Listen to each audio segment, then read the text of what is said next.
I'm gonna be painting.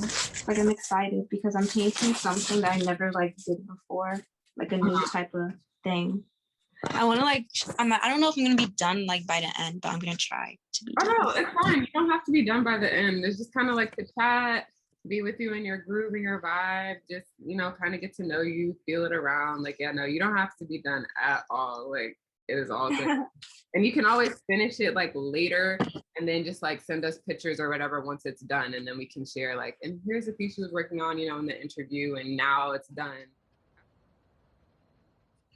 Peace. I'm Yolanda Marie, or Yanni for short, with you for House of Fluid Reflections, another episode of Artist Touch, our series where we touch base from different artists and let you get to know them a little bit better and allow them to share who they are as a person, as well as share with you some of their creations. And I'm excited for this episode too. We have a very special guest. Her name is Anacia. She is a wonderful human being, an extremely talented creator. And I'm actually just going to let her share with you a little bit more about who she is. So, Anacia, who are you? My name's Anacia Sessoms. I'm a creative director of my own projects. I'm also an artist, and I just love to create my inner world on my outer canvas. So, I love it. Okay, so that's beautiful. So, as a person, who are you? Like, how would you express who Anacia is? I would express Anacia as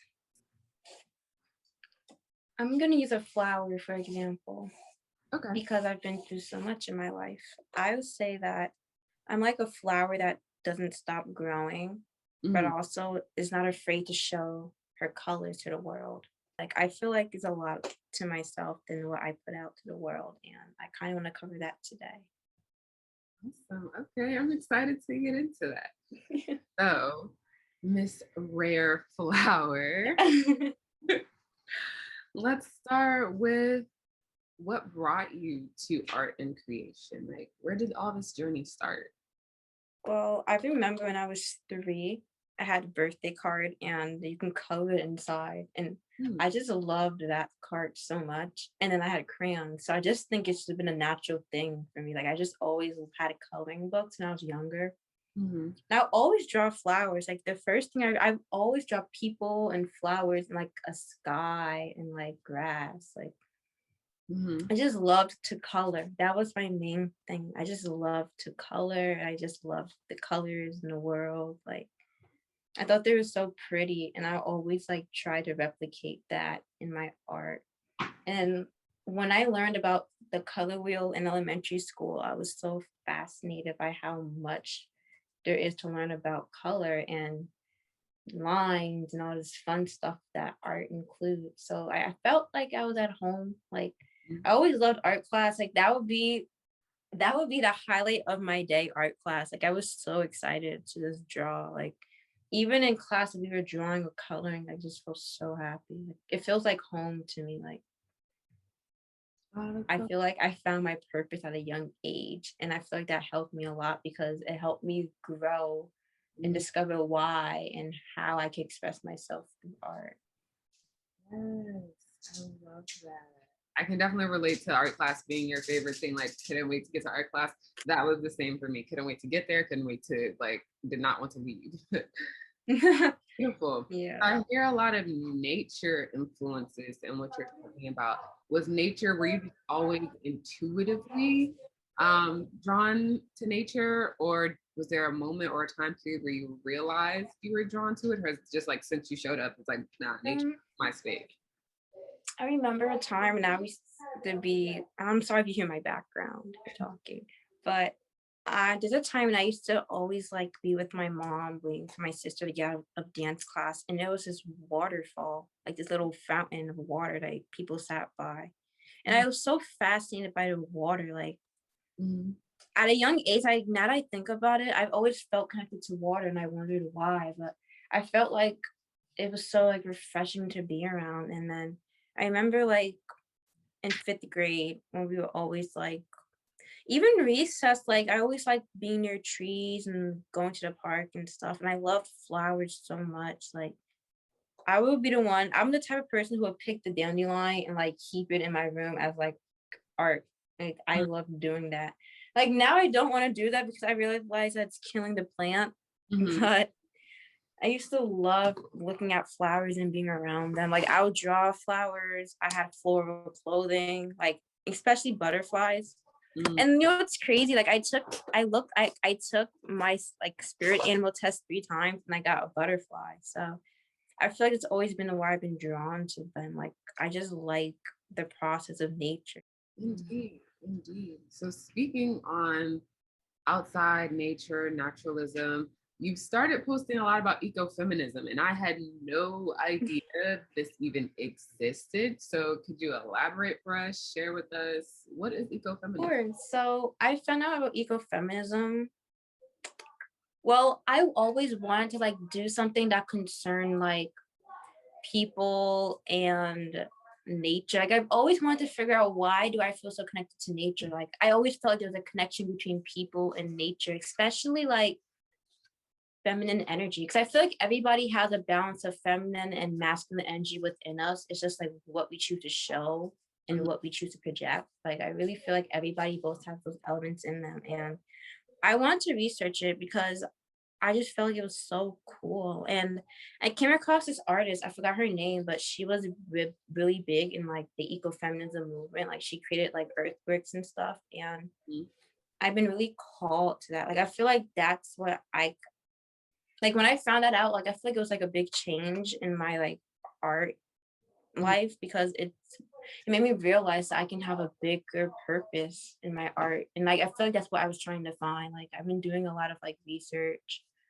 on like what ecofeminism means. And it's a branch of feminism and it involves the belief that like women and nature are connected and it's like basically like trying to like save like the natural life of like the connection between women and nature and how like society tries to like damage the connection of nature within life. Like Mhm. I feel like it also talks about how we live in such a 3D world and like 3D as in like materialistic things and like we kind of try to like take the aspect of nature out of it. We kind of like force things to happen. So that's ecofeminism. Okay, well, I'm interested, and I'll definitely probably take my own time as well to look up some more about it because it sounds really interesting. Yeah, definitely something I want to walk away with and definitely research more on because I definitely myself feel drawn to nature as well. Yeah. And that was one of the things I think drew me to you was just seeing how you express nature through your art as well as how it seems to be incorporated into your everyday life.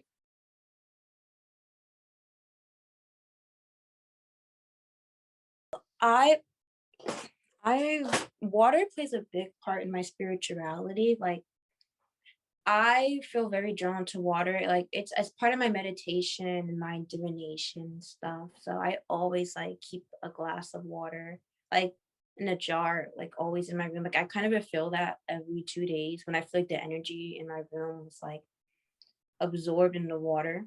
Like I Mhm. feel like the energy is like the water has obtained energy. But I usually like I started off by watching tarot on YouTube to help me out with my life. And that's honestly been a change because like I listened to the advice. They were like, not the advice, because like you have free will, but I listened to like the messages that happened in my life. Mhm. And it was pretty accurate. Like I was a little bit scared because the things they were telling me that were happening in my life and the things that like I've for like a month I've kind of like studied like tarot and I want to know more about the cards and what each card meant. So I feel like I'm a pro at that. So when I first started watching tarot on YouTube, like I would learn more about like my sign. Like I learned that I'm a my I knew my sign, like my main sign is a Gemini, but I didn't know there was such thing as sun signs and moon signs and Venus signs and rising signs. But a big aspect that like you project to the world is your rising sign and sun sign, as well as Venus sign. So like to be honest, I'm like literally half Gemini, half Scorpio because my rising and my moon are Scorpio, but my Venus and my sun are Gemini. So that probably explains why I'm such like an emotional, deep person. Because I've always wondered why like I'm not emotional, but like I'm very in tune with my emotions at times. And I realize that's why because Scorpio, they run like that like they're a water sign and they run emotions and stuff like that. So I feel like that's why I'm very connected to like water and the moon and kind of like work around that, especially with my art, like and my planning, like things I do like in my life. Like I know like the first quarter and new moon are really good for starting projects, and full moon and third quarter are good for like releasing and Mhm. manifesting certain things. So I kind of like stick to the moon schedule with that. But also I really like tarot. Like I like the meaning behind it. Like I feel just so much more like we don't know about tarot because it was seen as like a bad thing before. Like Mhm. for me, I consider myself a witch, but by my own terms. I don't like the way society describes it, nor like other people, like other spiritualists. Like I feel like I determine like my type of spirituality, what I do, and which helps me. Because it does help me, like when I go by my own terms and make my own rules. Like I feel like that's the thing about spirituality. I feel like you determine what you want to believe by what feels right to you. Like you shouldn't have to follow like a rule book Mhm. or like what people say about it. Like especially like with spirituality being a trend. Like I don't like how it's consider people consider that a trend. Like I feel like the wording is wrong. I feel like it should be it's an expression of art. Like it's an expression of yourself, not really a trend. Because Mhm. like when you word certain things like that's like, oh yeah, people are just doing it to do it. But like I feel like people are doing it now as a way to find themselves, which is really good because back then spirituality, like when growing up, I didn't know anything about spirituality. Mhm. Like I didn't know anything about it at all, Mhm. to be honest. But And I think it's tarot has helped I think it's tarot has helped me a lot. Like I learned that like my cards are like the lovers. It's like because it's two people in the cards, and Gemini, we have like two aspects of ourselves. It's Mhm. true. We all do. Like each Gemini does. And I realized that about myself, like I'm growing up. Like there's two different sides to myself. Not literally, but like energetically, I feel that. Mhm. So I feel like for me, I've kind of helped me discover who I am and find my purpose. Like I feel like I'm called to help teach people in life and heal them. And I've learned to balance that out with art and talking and like even on social media, like spreading like even in my comments and my captions, like talking about certain things. And I didn't understand how much I didn't notice like how big of an impact I was making on people at first. Like I was just saying what I felt like I resonated with. And when people started commenting like, oh my gosh, like I relate to this so much and DMing me about certain things, I was like, it's actually I feel like I'm doing something now. Like, That's beautiful. yeah.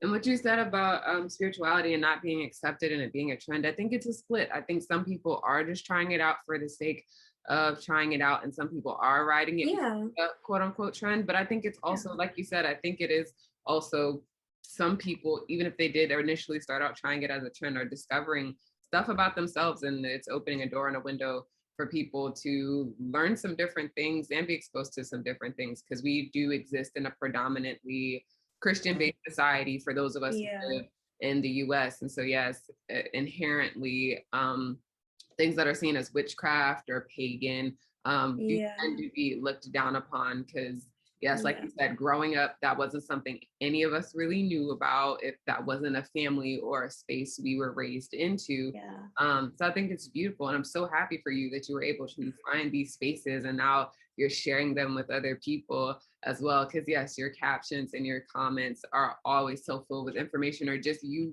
giving personal shares about things that are going on with you or information about what's going on with the moon and astrology and things of that nature. And I think that is so needed. I never talked about this in like in public, but I guess I would. So I had anxiety and I always felt defensive towards people. Like I didn't trust like people and like I always wondered why I didn't trust people. Like even like my closest friends, like, I always felt like there was something they were hiding. And I realized that I picked up on so many different energies being an empathic person. Like even in school, like I was like, it kind of like had to learn how to balance myself out and ground myself because I just felt like I was around so many different people because people are naturally drawn to like I don't want to say they're not too drawn to me, but I'm a very like social person. So being around hundreds of kids, even in the halls or like classrooms and like talking to different people, like I kind of pick up on their energies and see like how their energy flow is. And I felt like some of them were like a little bit draining to me, like Mhm. not even in a rude way. Like for me, it was a lot because knowing me and like how much I interact with people, I barely took time to be like by myself and take care of myself like mentally. Like I always like hang out with friends and be around them. And yeah, I use that as like my way of like coping and Mhm.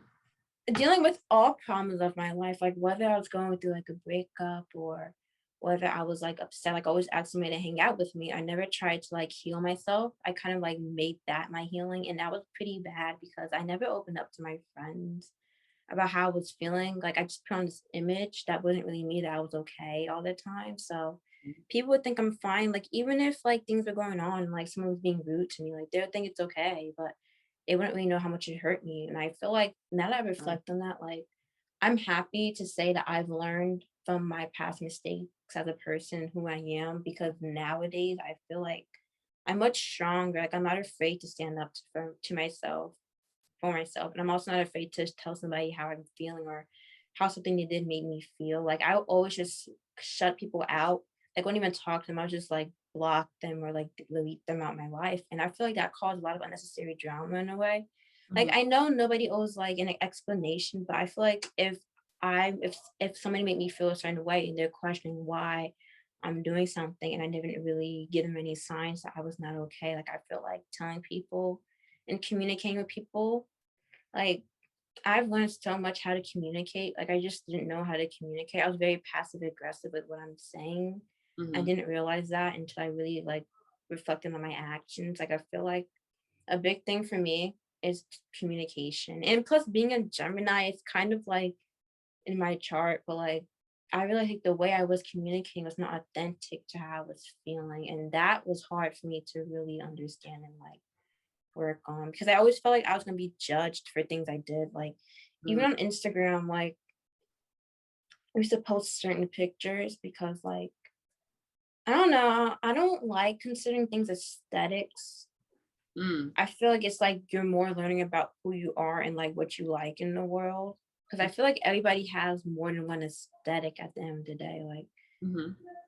for me, I feel like I was all aesthetics in one in like high school, and I've kind of hard, especially like trying to live up to other people's expectations of me. Mhm. I felt like I was all over the place, like school and cheerleading. I did cheerleading as a way for me to like express myself because I like using my voice and stuff, and I feel like that helped me a lot, but also I was shy as a cheerleader. So I kind of wanted to break my mentality, my fear-based mentality. And I'm still working on that now. Like I've came really far, but there's still some healing I need to do with fearing. Like even in public, like I used to have social anxiety and I always felt like I used to not like out in public by myself because I used to always think people like look at me and judge me and stare at me. But now I realized that people are so much nicer than how I was like thinking in my head. Like I feel like I let past trauma and past events determine like Mhm.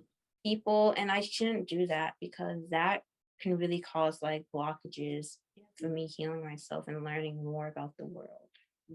And it's a learning process. And I think, as you Yeah. mentioned, as an empath, I'm an empath as well. And it's definitely a journey with learning Yeah, to put up boundaries, as you mentioned, definitely. so that that your energy doesn't get sapped. Because, like you said, it's never, or it's often not people's intention to be draining you. But as an empath, if you don't learn to put those boundaries and create those protection levels and replenishing places for yourself, it is very easy to just become taxed and drained by Yeah, things. And it's definitely. beautiful that you come to realize that and you're able to um, erect those things in your life where you need them, as well as, Yeah.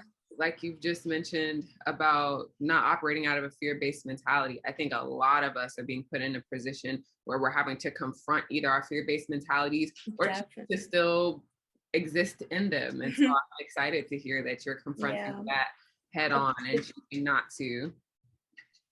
a big thing I learned is that okay, so we're in like the age of Aquarius, meaning that like every like couple, I think it's 2,500 years. I'm not really sure, but Yes, I'm an it's like Aquarius. we shift zodiac. So like during the Egyptians, that was the age of the Leo. And like, you know how they worship like the sun and all like gold and jewels. And like Leo stand for like confidence and strength and the sun. So I've kind of like looked into that in tarot and see how that all related. And it kind of makes sense because the age of Gemini was about communication. And that's when we kind of like started building like societies and like trading and stuff like that. But Mhm. I feel like this is the age of Aquarius. It's a lot about like expression. Like zodiac sign Aquarius is about like expression. They're an air sign, so it's gonna affect air signs the most. But it's about expression and being who you Expression are and and like information. creativity. And I feel like since I've learned that, I've kind of wanted to branch out this year. Like I told myself I'm not like everything I'm afraid of, I'm gonna do. And I was so afraid to post on Instagram every day. Like I my goal was to post on every day on Instagram for at least 3 months and see like what I want to do from then. And that helped me so much. Like I know people say social media is not like your life, but like when you do incorporate like your belief system and like I feel like it was I don't know how to put it, but it was challenging for me to post on Instagram without caring what other people thought. But I did a cleanse on Instagram in December and I just said, you know what, I'm gonna post what I want. I'm gonna make a post every day because I was so afraid of what people thought about me. And by posting every day, it helped me not care about what people thought about me. And I feel like that's a really good exercise that I did because now I'm like so much confident in posting when I want to post when I want to post it. And Mhm. not worried about like how many likes I'm gonna get because I already know like people can see your post and not like it, but they can still understand your message. And I Mhm. just feel like likes on everything. Like some people, maybe they can't like the post or they probably don't want to like it for some reason. I don't know people's minds, but I just feel like doing something that you're afraid to do, like every week or even when you're talking, is like the next step in life. Like I was so afraid. I was afraid to just really afraid to study myself and who I am as a person because I always felt like I would find something bad about myself I didn't like. But it turns out even the bad things, even like the dark aspects of myself, I really like embracing that a lot because I like embracing the hardships and I like challenges and showing people that like we all go through challenges in life and that it helps us find our purpose. Like the thing that challenges you the most, I feel like, is your purpose. And what challenged me the most was being authentic and using my voice as my tool in the world. And I feel like I'm so called to like speak up and like help guide people and also express myself really willingly rather than just trying to fit into like what other people expect me to do. It's beautiful. Enjoying this interview. This conversation actually got really long. We were having some great talks, and we realized we're going to have to break this up into 3 parts. So, this is part 1. I hope you enjoyed. If you did enjoy it, please comment below what was the most interesting thing you learned about Anacia in this part 1 segment. And if you want to see part 2, click, it's going to be somewhere. We're still getting the hang of this. But anyway, I'm Yolanda Marie, or Yanni for short, for House of Fluid Reflections. This has been Artist Touch, episode 2, featuring Anacia. Stay tuned for part 2 and 3.